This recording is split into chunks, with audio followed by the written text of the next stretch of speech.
Stop scrolling, because Abraham's story is not just something God did, it's something God is still doing today. Abraham wasn't chosen because he was the strongest, the richest, or the most qualified. He was chosen because when God spoke, he listened. When God called, he moved.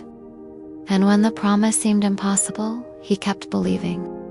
God told Abraham to leave everything familiar behind.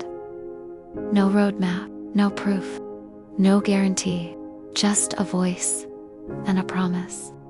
Most people want details before they obey. Abraham obeyed before he had details. He started walking toward a future he had never seen, trusting a God he could not yet explain. That is faith, not waiting until it makes sense, but trusting even when it doesn't. Years passed, nothing happened. The promise still wasn't visible, and in the silence, doubt could have taken root. But Abraham learned something most people never learn. God's timing is not a delay, it is preparation. The promise wasn't just about giving Abraham something.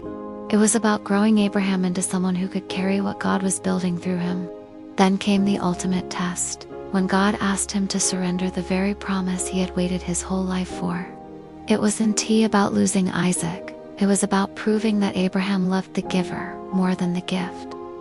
And the moment Abraham showed that his faith was bigger than his fear, God provided, not after he understood, but after he obeyed. Abraham's story teaches us something powerful. Faith is not passive. Faith moves.